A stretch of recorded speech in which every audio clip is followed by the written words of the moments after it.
Hello and welcome to another episode of the Ultimate Decades Challenge. We are now in the second half of 1336. In the first half, evil wellboy Khalil aged up into a teen, and then we spent a bit of time trying to get a bunch of teens to interact with, no success whatsoever. It is the last year before the war, so we're going to be doing a little bit of gameplay today, but we're also going to be doing the war rolls at the end of this video. That way I'll have a little bit of time in between episodes to move everybody to the war camp. So today we are starting off with Esther. She is living here with her twin infants, Clarity and Roland, and she hasn't had any word from Baudwin in quite some time. And so it's a little worrying when Baudwin's steward, this gentleman here, arrives to speak with her. Let's have him come and speak with Esther. Oh, they don't know each other. Okay, so he is going to go for a friendly introduction first. Why is she sparkling? That seems like a really efficient introduction. Belittle? No, it's too early in their relationship for that. We're actually going to tell her bad news, but it's not fake. The thing is, he has to tell her that Baudwin has been tragically struck by lightning and is now deceased. That's right, poor old Baudwin failed his birthday roll and then rolled to die by lightning. It's not all bad though. Since he died without an heir, his assets have now passed down to his nephew, who happens to be a child. No, get back here.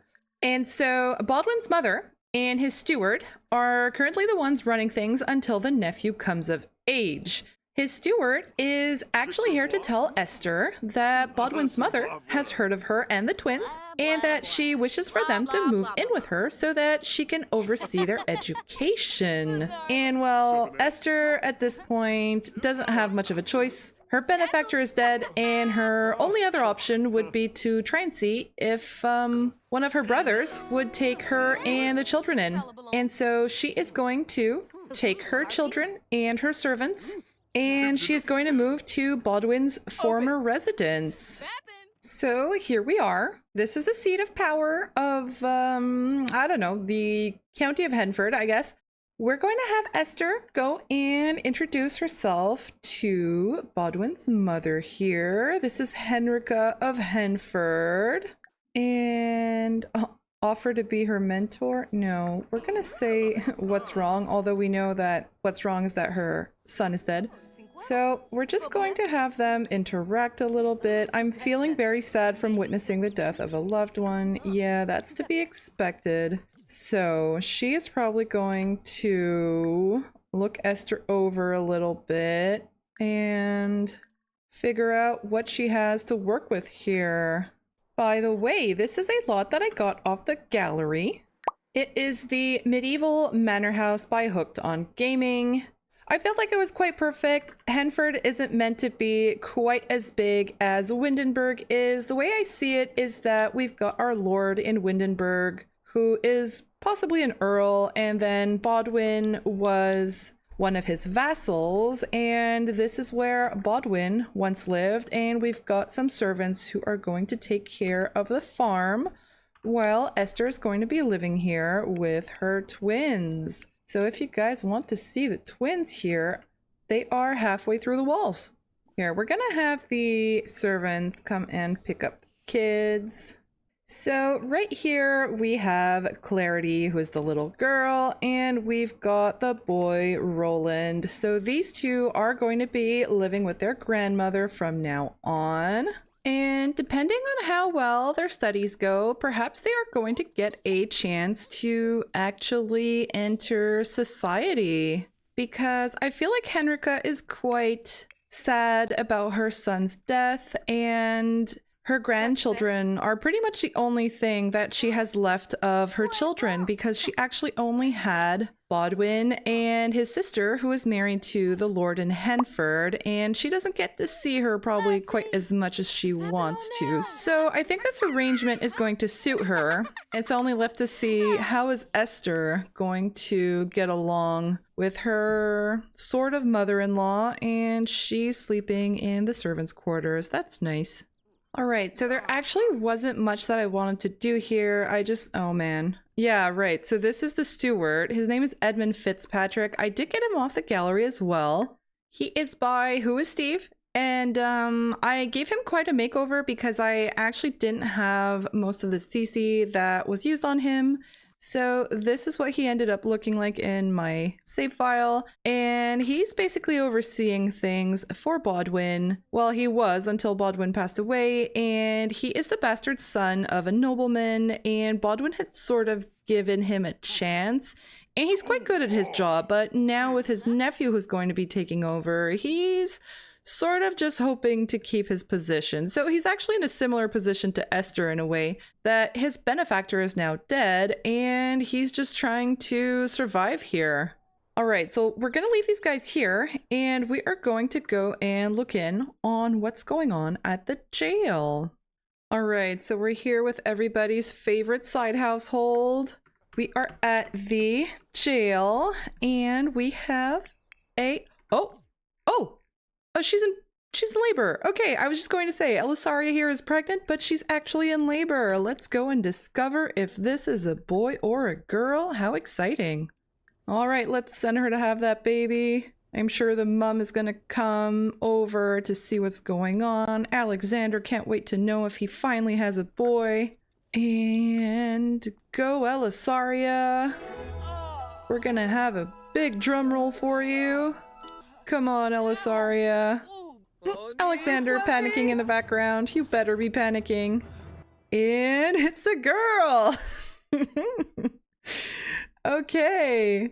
I can't say I am too disappointed by this because it means that we still have the potential for a bit of a baby scheme where we're going to be passing off a girl as a boy. Let's start by rolling to see if little girl survives. So I actually decided to go back to my old dice roller because, as you saw, I'm not really having better or different luck with the new die, and I felt like it was a bit long to roll, so we're back with the Google dice instead. So as usual, we're going to roll for Mama first. She just needs to avoid a 1, and she's fine. Rolling for baby. Baby makes it. Rolling for infancy. Baby does not make it through infancy. Okay, well that's a shame. I had a bunch of really good baby names that were suggested in the comments as well, so I'm a bit bummed because I had some great ideas. All right, which one are we gonna use for baby who didn't make it? How about Millicent? There, Millicent Lorimer. I changed Alexander's name to Lorimer as well, so this is going to be the household for the jail, and then Barrow is going to stay with our other family members. Okay, no twins, so unfortunately another girl, but this girl doesn't make it. So Alexander is now down to 1 baby try, and he has 2 living daughters. We have Artemisia and Athelina. So this here is Artemisia. She's the firstborn. It might be more difficult to pass her off as a boy as she's probably seen in public more often. Their other daughter is Athelina over here. She's a little bit younger, and I'm sure if they really wanted to, they could arrange for her to be passed off as a boy, even if she's been born a few years ago. So to outsiders, they probably can't see much of a difference between whether it's a boy baby or a girl baby, so maybe they can say the documentation was wrong and she was accidentally noted as a girl instead of a boy. But it all depends on whether, of course, Gregoria is pregnant. In between episodes, I've been having both Alexander and Gregoria and her husband try for a baby, and Elisaria was the only one pregnant for now. I don't know if Gregoria might be pregnant now. I kind of want to keep things rolling for Alexander and Elisaria just so that we can finally see whether or not they're going to have a boy. So I think I am going to have Elisaria and Alexander go and try for a baby right away. I'm actually surprised that Alexander hasn't had any twins because he actually has the fertile trait. And so what happened? So he has the fertile trait, so I was kind of expecting him to have a bunch of twins, but not yet. Maybe this last pregnancy will be the one.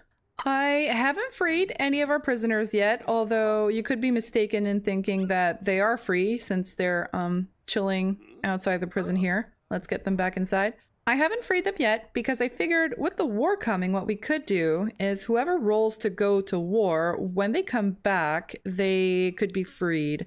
So we could see that as sort of being the price to pay, you know, they're going to be in service during the war, and then when they're back, they get their freedom. All right, so before we leave the jail, I am just going to have Elisaria come and take a pregnancy test. And we're also going to send Gregoria to do the same. I'm having some bad lag today. It might be because we've got something like 14 Sims in this side household. It's not a good place to be. And Elisaria is pregnant. Last baby incoming. What about Gregoria? Gregoria still isn't pregnant. Okay, well, I guess it makes sense. Alexander is fertile and they don't have any special traits, so she's been having a bit more difficulty. She also doesn't get along all that well with her husband, so maybe they're not trying as much as Alexander is. Okay. Kinley? Wasn't he with Aracelli? Well, all right. We're gonna let them do their business.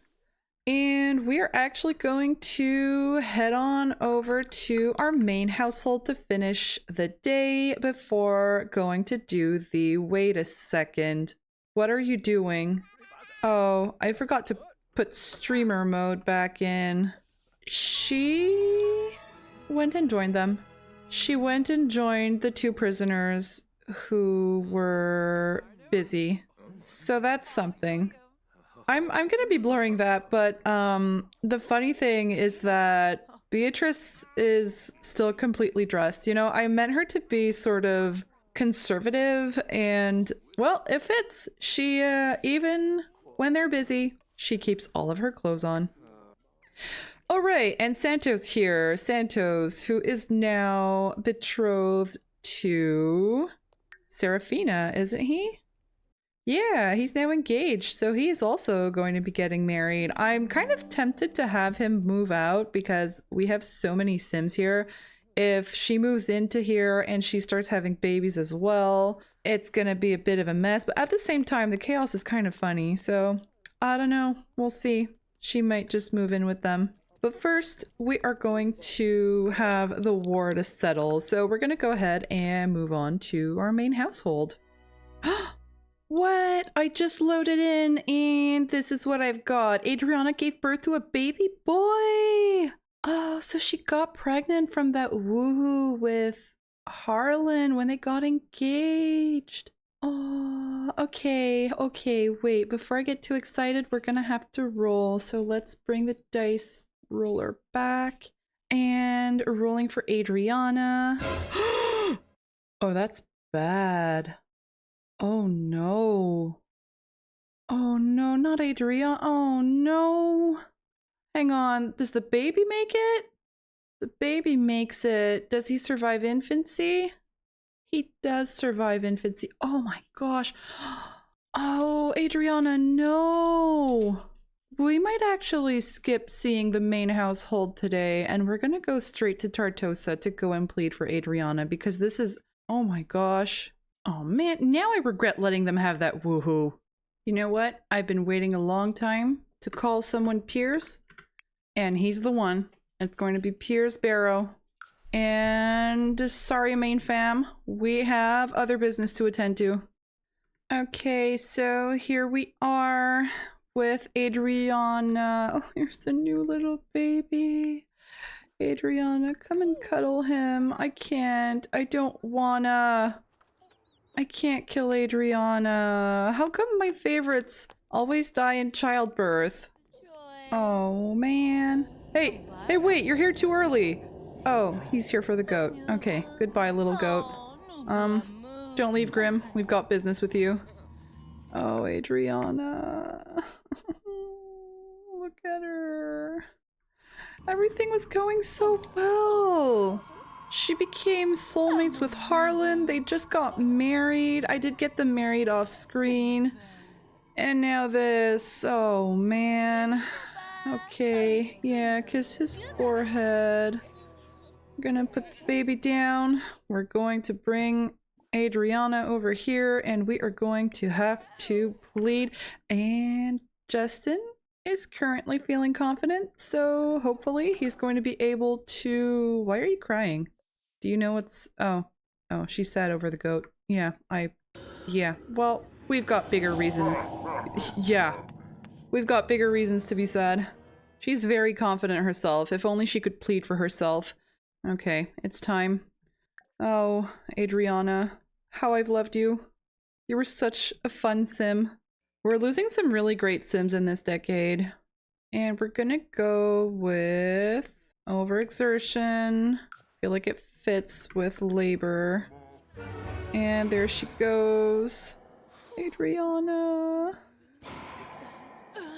Okay, we've got Kara and Justin who are both confident.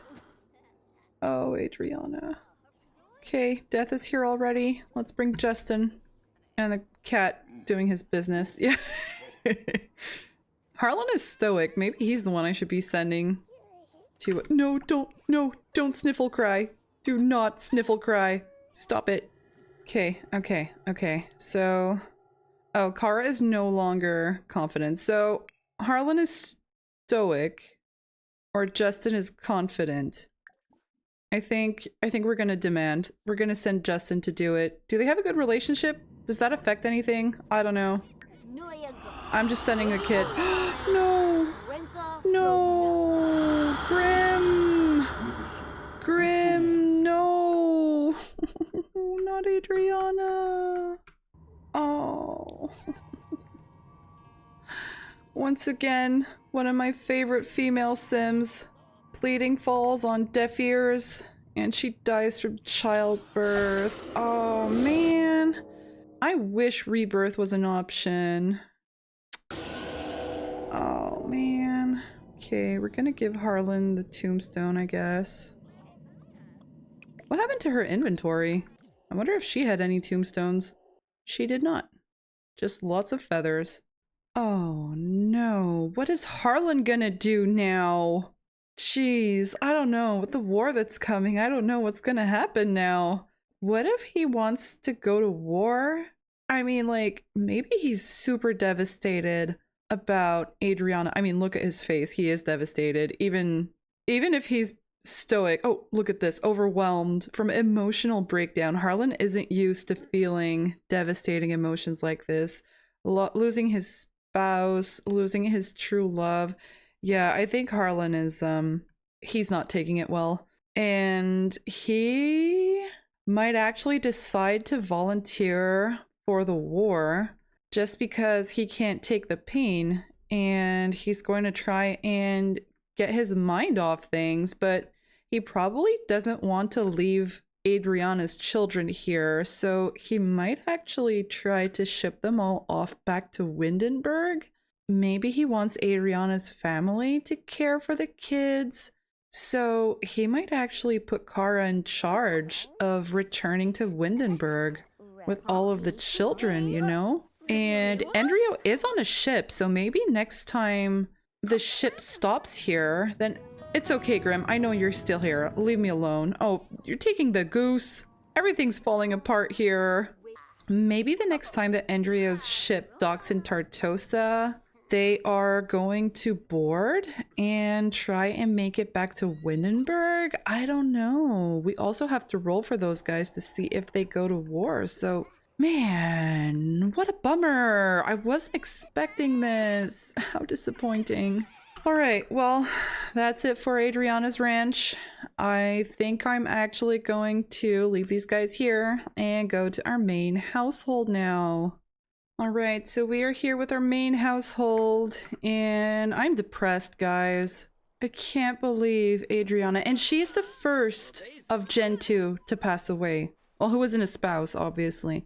She's the first of the Gen 2 siblings to pass away. I can't believe it. And Brayden is sad, of course, and maybe he could have heard of her death through Quentin, because Quentin is a traveling merchant, so it's possible that Quentin has been sort of keeping tabs on Adrianna for Brayden, and when he gets back from his latest voyage, maybe he's going to tell Brayden that his sister has passed away, and Brayden might actually feel a little bit responsible because it was under his watch that Adrianna ran away with Harlan.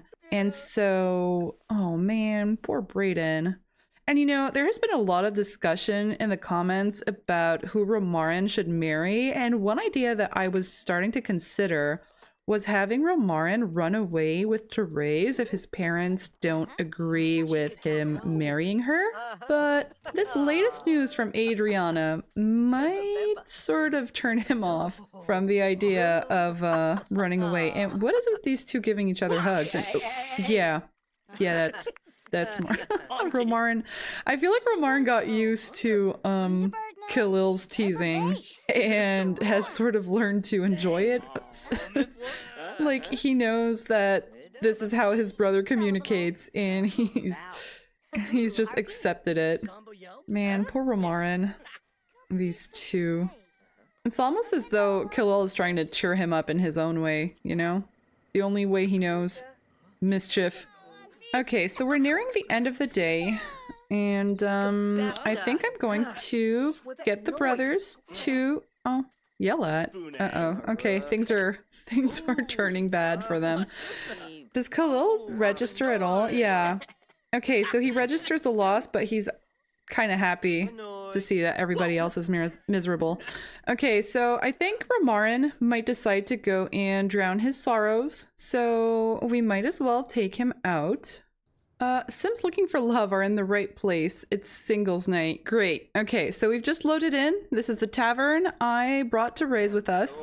I feel like, being sad, Romarin may have wanted to see Therese and complain about problems. I just feel like she's his safe space. You know, he's going to want to ask for advice and just generally look for comfort in her arms, you know? And I'm sure Khalil is going to have followed him. I mean, it is singles night, so Khalil is going to go and take a look at what's on offer. Only guys so far. A lot of the comments made me see Therese in sort of a different light. She might be slow-witted, but maybe it means that she's going to be really impressed with Romarin and be even more in love with him. And on the other hand, Romarin might like having a slow-witted wife, you know? He probably wants a wife who thinks he's all that and who's gonna follow his lead, you know? And Khalil, can you not come and interject yourself in this conversation? Go and get to know other people, please. Oh, great. I like there's a prisoner here. Alright, it's kind of dark out here, so let's bring them inside next to the fireplace. Okay, so a lot of Sims have just spawned out here. Look at Zane's wife here for singles day. Oh no, okay, Zane is here too, actually. Okay, look at this young lady, Edith Atwood. She is one of the Sims that I got off the gallery who was a potential suitress for Ghislaine. So he really wants to go chat with Therese. I'm gonna give him a chance, okay? Let's go and do a friendly introduction. Or, right, it's Khalil. He's evil. He's gonna go do a rude introduction because it's Khalil. There. I think I'm also going to have Romarin hug Therese. I'm not going to do any romantic interactions myself. I'm gonna let them do that themselves, and whatever happens, happens, okay? I'm not gonna push anything. With the war coming, I want to see what's going to happen. Okay, Khalil has instant attraction to Edith, which, you know, being evil, I think it still makes sense for him to be sort of rude. Downplay stress. Yeah, he's just gonna be a little butthead. She's not taking any of his crap. Laugh maniacally. Oh. He's oh man. Oh, of course he chooses to go and chat with the prisoner who's here. Instant attraction to Araceli. Listen, Araceli already has a... That escalated quickly? Oh my. Okay, I'm just gonna let them do their thing. And, I'm gonna let them choose whatever animation that they decide to do. And, some rando just joined them. What if she gets pregnant from another guy? What's happening? What? Wow, okay. Romarin is sort of getting freaky. He has, an interesting way of, dealing with his grief. And that's okay. We all have our ways of dealing with hard emotions like that. It's fine. So, meanwhile, I hope nobody else joins them. That would be kind of awkward. And then if she gets pregnant, we wouldn't know who the father is, so it might be a bit strange to have her as part of our legacy, you know? There, let's invite Araceli to a fake party. Oh, she's insane, right. Well, a fitting match for Khalil, perhaps.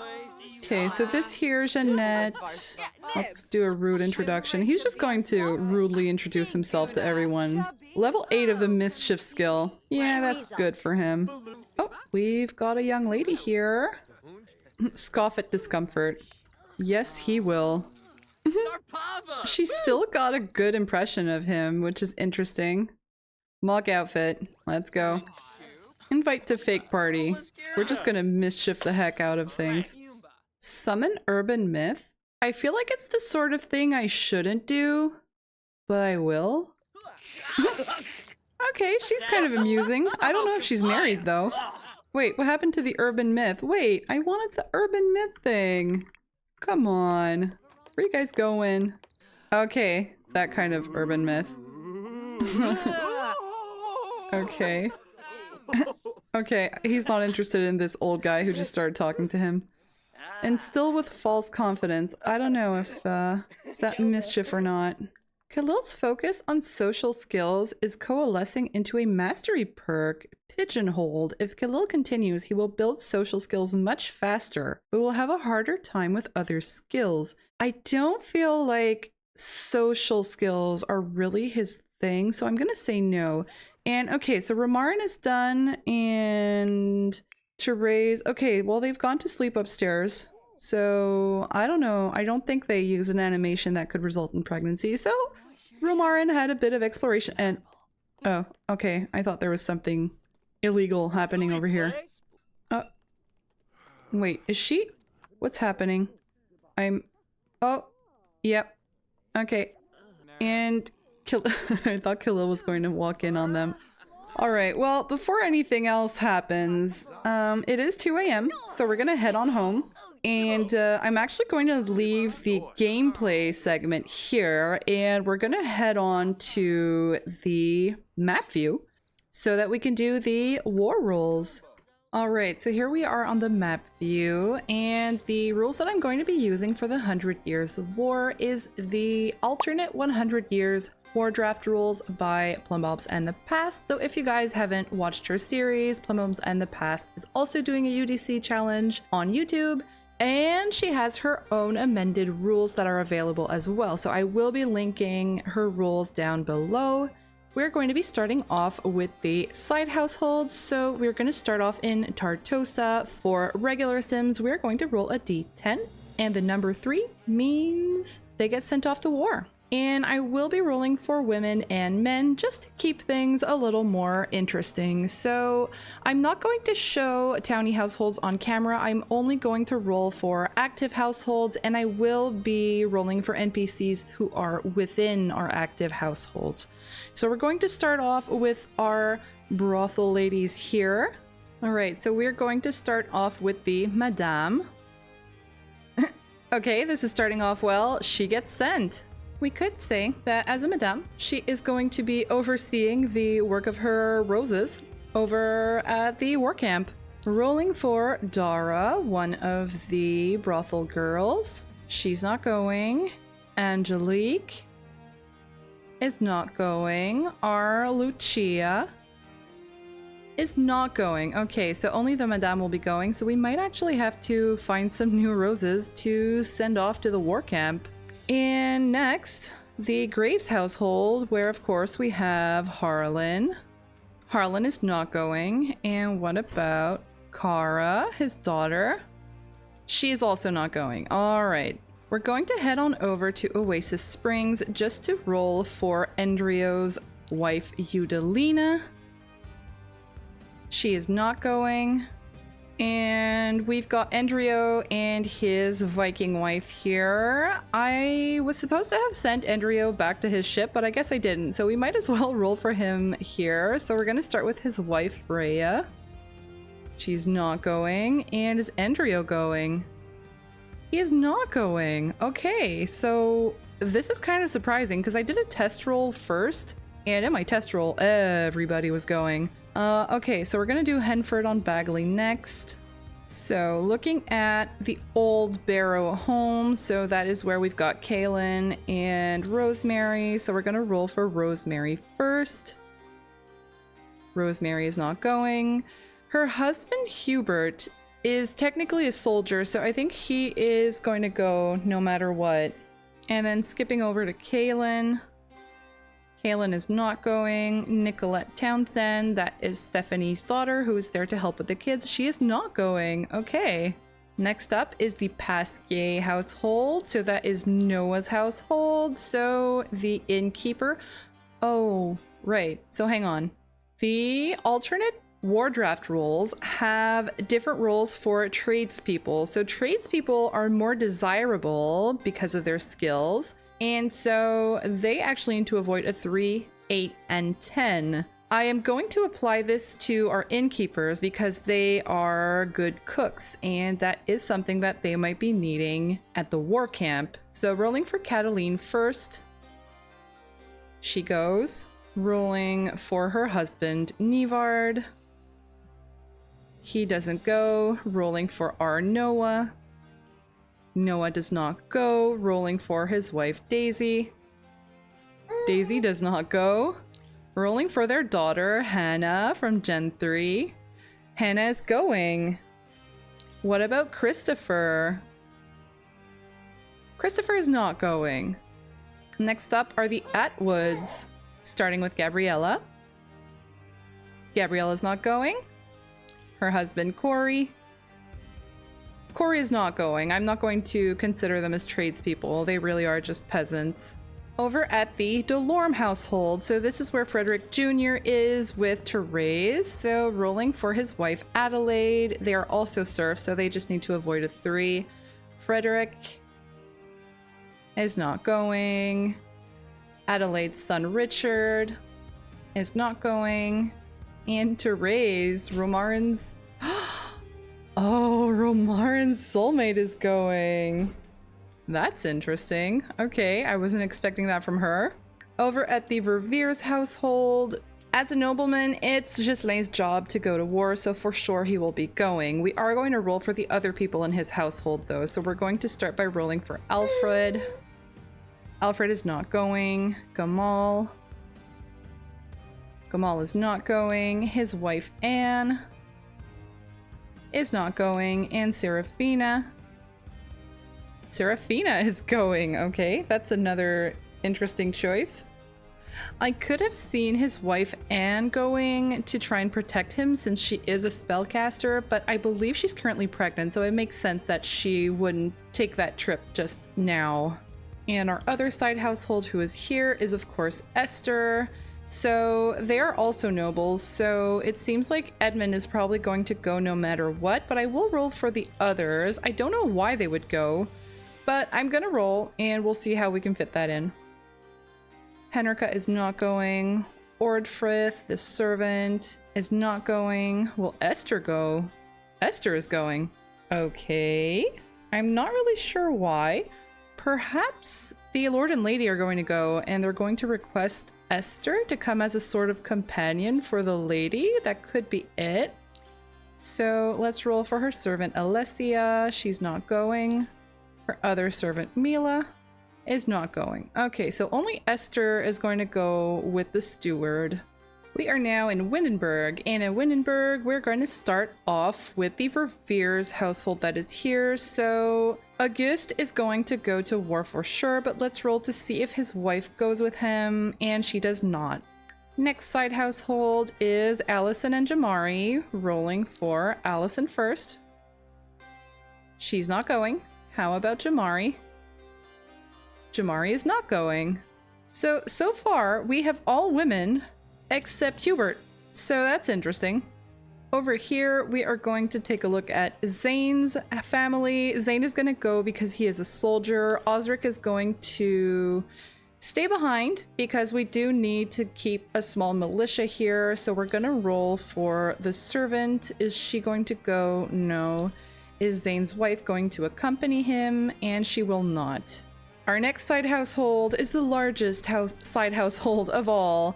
We are going to roll for Beatrice. I'm going to consider this household tradespeople because presumably they're going to have prisoners of war and they might want them there to oversee the prisoners that they're going to take. So we're going to roll for Beatrice first. She goes. One more lady. How about Gregoria? Gregoria does not go. Alexander. Alexander does not go. Zechariah. That is Gregoria's. Okay, another 7. He's not going. Elisaria. Elisaria is not going. Matthias. So this is one of the prisoners. Is he going to work off his debt? He will not. Frederick. No. Araceli. No. Kinley? What, is anybody going to war? Santos? They're all 1s and 7s. Gerardo?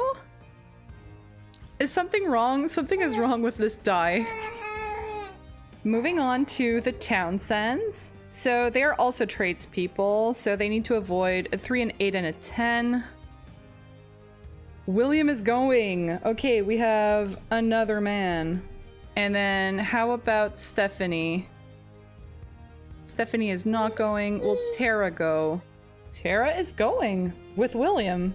Okay, maybe as his apprentice or something. We have our Baker side household here. So this is the eldest of the Baker orphans. We're going to roll for Vasco first. He is also a tradesperson. This is his mentor, Sigurd. He's not going, and his children are not yet teens, so we're not going to roll for them. And I believe that's all of our side households. So we're moving to our main household. Rolling for Fatima first. She is not going. Rolling for Brayden. Brayden is not going. Khalil? Khalil isn't going. Romarin? What? When I did a test roll, both Brayden and Romarin went to war. And now neither of them. That's such a surprise. All right, well, that's it for the war rolls. I'm kind of disappointed. I actually did 2 war camps because I was expecting so many sims to be sent off based on the test rolls that I did, but we've got 10 sims being sent to war, and out of those 10 sims, there are only 2 men. The rest are all women, and most of them are all serfs. I'm gonna go and pick and choose some townies to send with them, but that's it for our active households. We're going to war, so I'm gonna leave this part here, and I will see you guys in 1337 when the war is going to start.